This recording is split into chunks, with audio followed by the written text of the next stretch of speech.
किसी के बाप का हिम्मत नहीं है जो ईद मनाने से रोक ले और बकरीद मनाने से रोक ले। जो मेरे धर्म में है हम सीना ठोक के कहते हैं कल भी मनाएंगे और जब तक जिंदा रहेंगे, जब तक दुनिया रहेगी, मुसलमान मनाता हुआ आया, मुसलमान मनाता रहेगा। नहीं तो इसके बाद ईद बकरीद सभी में रास्ता रोकेंगे और किसी को नमाज नहीं पढ़ने देंगे। ये मैं बोल रहा हूँ, नहीं देंगे। हाँ, एक सेकंड ये जुलूस अंजनी पुत्र सेना विश्व हिंदू परिषद 42 संगठनों के साथ एक साथ मिलकर ये जुलूस निकली थी। सभी प्रशासन के आग्रह पे हम लोगों ने सारा ये शोभा यात्रा एक साथ मिलकर निकाला कि जिससे प्रशासन को सुविधा नहीं हो। आज हम लोगों ने पूरा एक साथ निकाल दिया कि कोई शांतिपूर्वक निकल रही है। और आज के बाद फिर उन्होंने उपद्रव किया। क्या प्रॉब्लम है उनको? मैं बोल दिया अगर प्रशासन ने एक्शन नहीं लिया तो इसके बाद ईद है, रमजान है, हर दिन ऐसा कुछ ना कुछ होते रहेगा। प्रशासन को जितना केस देना होगा। मैं सुरेंद्र वर्मा, अंजनी पुत्र सेना का फाउंडर और सेक्रेटरी। किसी के बाप का हिम्मत नहीं है जो ईद मनाने से रोक ले और बकरीद मनाने से रोक ले।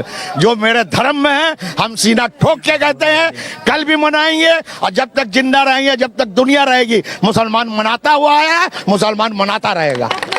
हावड़ा में मुसलमानों के दुकान तक को तो लूट लिया गया। 50 दुकान हावड़ा में लूटा गया मुसलमानों का। बोलिए क्या कसूर था उनका? एक पर्व का वक्त चल रहा है, ईद के वक्त 2 पैसा कमाने के लिए और 2 रोजी रोटी के लिए मुसलमान अपने दुकान में माल भरे होंगे। उनका तो समझिए सरमाया लूट गया। वो तो बेचारे फुट में आ गए। ये कौन देगा उनको? हावड़ा का ग्राउंड रिपोर्टिंग करने के बाद ये पता चलता है कि जिस गाड़ी में KGN लिखा हुआ है, माशाअल्लाह लिखा हुआ, उसको निशाना बनाएगा। क्या कहेंगे इस पर? देखिए पूरे यूपी में भी यही हाल चल रहा है, उत्तर प्रदेश का भी यही हाल है, गुजरात का भी यही हाल है। अब लग रहा है बंगाल में वो लोग पैठ जमा चुके हैं। जो ममता बनर्जी जिसके तहत ममता बनर्जी जिस तरह का बयान दे रही हैं, इसका मतलब है ममता बनर्जी फेलियर हो गई हैं। ममता बनर्जी फेलियर हो गई है। शुभेंदु अधिकारी बड़ा बात कर रहा है, उसके बारे में तो मैं इतना नहीं कहूंगा। कल तक वो ममता का तलवा चाटता था, ममता के पीछे रहता था, ममता को माँ कहता था, आज ममता को महारानी कहता है। उससे पूछना चाहते हो उसको बेरुपया से, नमक हराम से, जो टीएमसी में था और टीएमसी छोड़ के बीजेपी में गया सिर्फ अपने आप को बचाने के लिए। क्या शारदा का पैसा उसने नहीं खाया है? क्या टीवी में लोगों ने उसको पैसा खाते हुए नहीं देखा है? शारदा का पैसा उसने भी खाया है, लेकिन उसके ऊपर कोई एनआई नहीं, कोई सीबीआई नहीं, कोई इंक्वायरी नहीं। इसलिए वो बीजेपी में चला गया है। और जो लोग बीजेपी में चले जाते हैं वो मशीन में जाकर फ्रेश हो जाते हैं, साफ सुथरा हो जाते हैं। वही शुभेंदु अधिकारी है। कल दीदी के पीछे घूमता था, उंगली पकड़ के दीदी ने चलना सिखाया, आज दीदी के खिलाफ बोलता है। दंगा में पाकिस्तान भेजने का भी नारा लगाया गया। अरे पाकिस्तान उनके बाप भी नहीं भेज पाएंगे। जो उनके बाप है ना, उनके बाप भी नहीं भेज पाएंगे। जिस दिन मुसलमान अपने बच्चों को तालीम देने लगेंगे, ये सोच लेंगे, माइंड बना लेंगे कि हमको अपने बच्चों को डॉक्टर IAS बनाना है, हमको तालीम के मैदान में अपने बच्चों को आगे लाना होगा।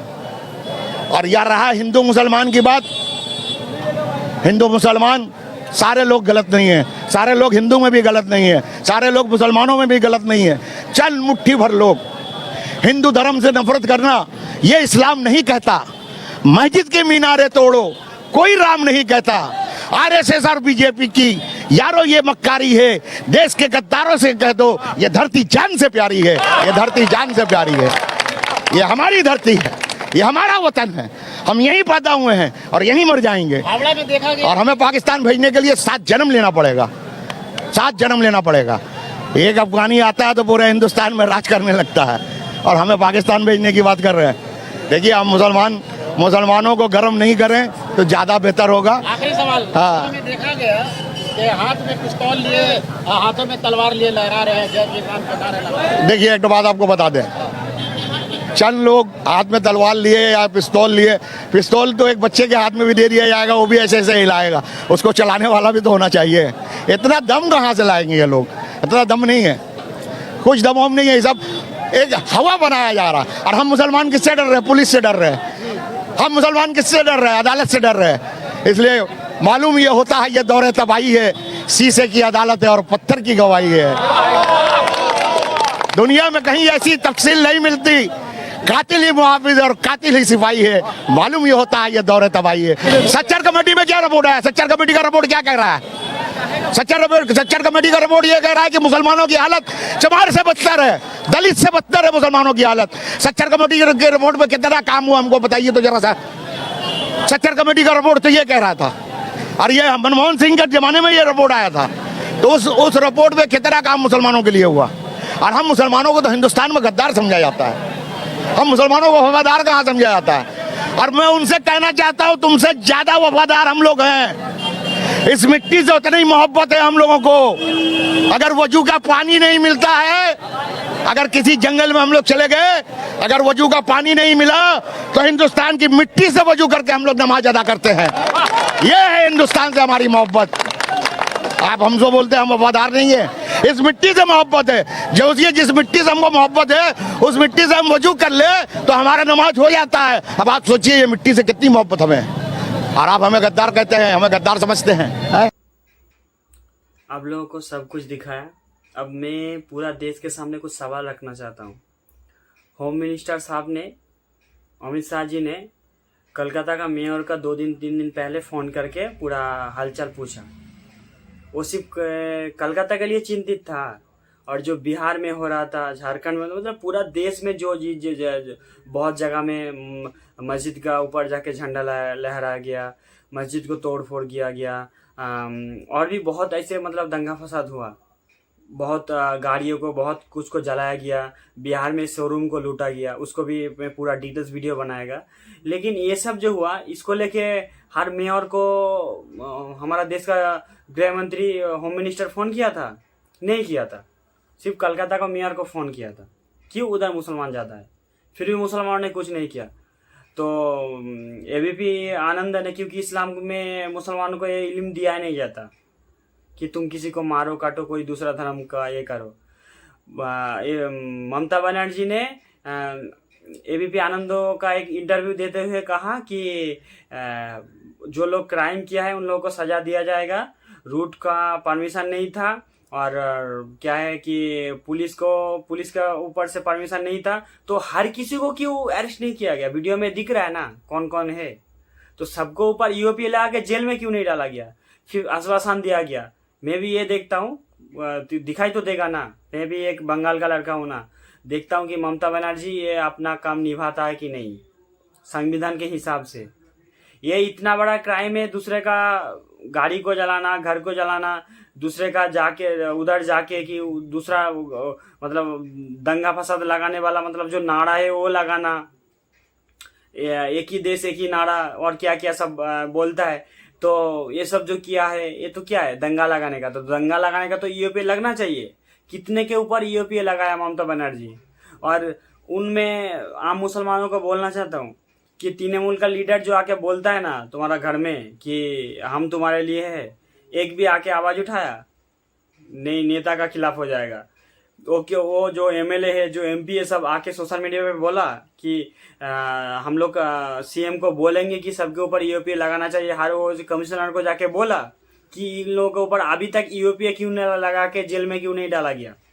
शुभेंदु अधिकारी तो आगे कुछ भी बोलता रहता है। वो अनीस खान की तरफ आ जाता है कभी, और कभी दूसरा जगह में अनीस खान को क्या सबको देश को मालूम है कि बीजेपी का जो दूसरा रवैया क्या है, तो उसको साइड में रखो। लेकिन ममता बनर्जी जो सेकुलर, मतलब जो बोल रहा है कि मैं हिंदू मुसलमान का तरफ से नहीं देखता, मैं संविधान को मानता है, तो संविधान को मानता है तो एक आप बोल रहा है कि बजरंग दल, ये दल, आपका राज्य में कितना दल है आपको मालूम नहीं? उन लोगों का हथियार से नदिया में क्या किया गया, सोशल मीडिया हम लोग देखा कि नदिया जिला में क्या हो रहा है, और दूसरा जिला में, पूरा राज्य में कितना टोटल आरएसएस का संगठन है। आप बोलते हैं आरएसएस भालो, तो आरएसएस का अच्छा ही जो इतना बजरंग दल जितना आता है सब उसका अंडर में होता है। तो आप लोगों ने पूरा देखा कि हर राज्य में क्या हो रहा है, और नदिया में टोटल वेस्ट बंगाल में कितना उसका शाखा बना है। तो इस शाखा को क्यों नहीं आतंकवादी दल घोषित करके बैन क्यों नहीं किया गया? ममता बनर्जी इसका जवाब दे पाएगा? जो हमारा राज्य का अभी सीएम है, वो सिर्फ आश्वासन दे दिया कि सबके ऊपर एक्शन लिया जाएगा। सबके ऊपर एक्शन ऐसा नहीं कि 2 महीने के बाद छोड़ दे, ईओपी लगाया जाएगा, उन लोगों को जेल में सड़वाया जाएगा। ये हम लोग को देखना है कि सच में जो कानून की जो दायरा है वो सच में वेस्ट बंगाल में लागू होगा कि नहीं, कानून का जो राज है वो देखने को मिलेगा कि नहीं मिलेगा, यही देखना है। आश्वासन तो दिया है कि सबको छोड़ेगा नहीं। कोई मुसलमान पत्थर फेंका है तो उसको भी एक्शन लिया जाए, लेकिन उसको घर में जाके मेरे को आके कोई मारे, मैं बोलूँगा मेरे को मार के जाओ, ऐसे तो नहीं बोलेगा ना, मैं तो सेल्फ डिफेंस करेगा ही। तो क्या है, पूरा डिटेल्स वीडियो को उठाना चाहिए। और मेरा पुलिस फेलियर ये समझ में नहीं आता हमारा राज्य का, कि एक उतना बड़ा जुलूस हर साल में देखा जाता है कि 5-6 साल में कि रामनवमी का टाइम कुछ ना कुछ होता रहता है, कुछ ना कुछ होते रहता है। तो जो एक हमारा MP था ना, उसका नाम मैं नहीं लेना चाहता हूँ वीडियो में, कि वो अभी आके अच्छा बन गया। एक हाफिज का जान जिसका ऊपर ले आ गया था, तो वो फिर तृणमूल में आ गया, पूरा सबको मालूम है। तो वो बात मैं उठाना नहीं चाहता। मेरा बोलने का मतलब है कि ममता बनर्जी ने, जो हमारा राज्य का जो CM है, वो सच में अगर राज्य का इंसान को सच में एक तरफ से देखता है, एक नजरिए से देखता है, तो वो क्या सबके ऊपर EOP लगाएगा? हर वो उस बंदे को कहना चाहता हूँ जो लोग तृणमूल को मतलब ज्यादा सपोर्ट करते हैं, लीडरशिप में है, अपना लीडर को पूछ पाएगा कि उन लोगों के ऊपर क्यों EOP लगाया नहीं गया अभी तक उसके ऊपर जो बड़ा जो धारा है क्यों नहीं लगाया गया? दूसरा राज्य में देखता हूँ कि मुसलमानों के ऊपर जितना मतलब खतरनाक धारा है ना, वो लगा दिया जाता है। लेकिन इधर जो सिर्फ बातों पे बोला जा रहा है, उन लोगों को उठाया गया, लेकिन एक्शन क्या हुआ है? एक्शन मतलब हम लोग केस देखना चाहता है। जो लोग क्राइम कर रहा है वेस्ट बंगाल में, दंगा फसाद चाह रहा है, दंगा फसाद को पसंद कर रहा है, मेरे को इतना तो मालूम है सनातन धर्म कोई आतंक को पसंद नहीं करता, उसका सपोर्ट नहीं करता। लेकिन ये जो अपना जो बजरंग दल RSS जो अपना एक न्यू अलग से धर्म बनाया ना, जिसमें मारो काटो का बात है, तो उन लोगों के ऊपर एक्शन किया लिया जाएगा।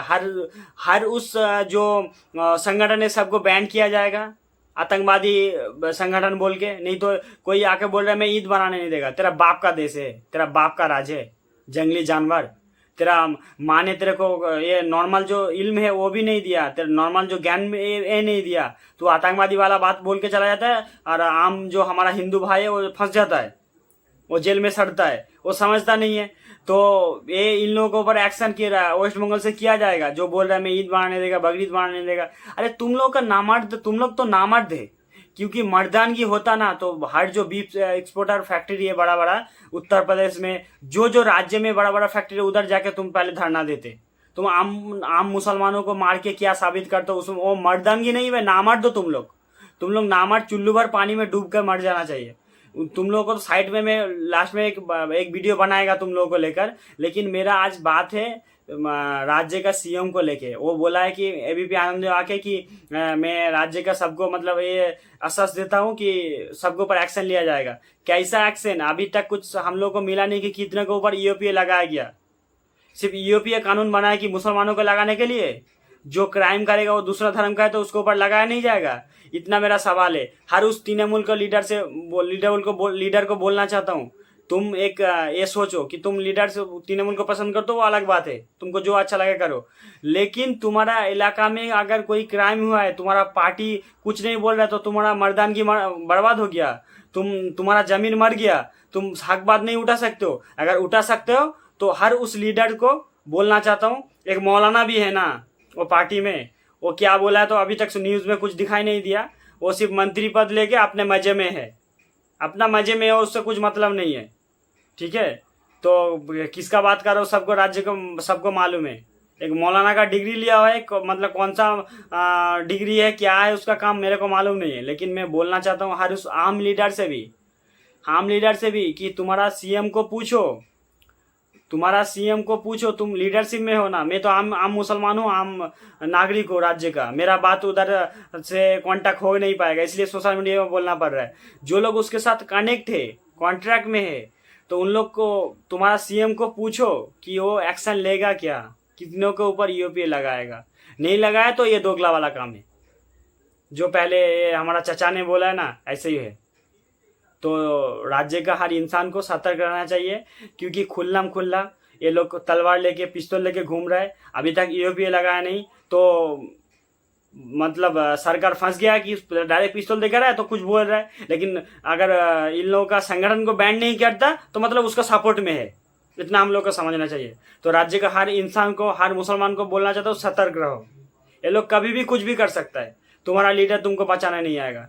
तो खुद को सतर्क रहो, अच्छे से रहो, और वीडियो को शेयर करते रहो, क्योंकि हर उस भाई भी सतर्क रहेगा ये वीडियो को देख के। जो लोग आम मतलब ये सोच में है कि मेरे को इधर कुछ नहीं होगा, कुछ नहीं होगा। गुजरात का जो लोग मुसलमान मर गया ना, वो भी ऐसे सोचता है मेरा इधर कुछ नहीं होगा, लेकिन वो लोगों का जान चला गया। तो सतर्क रहो, सतर्क रहने से अच्छा है।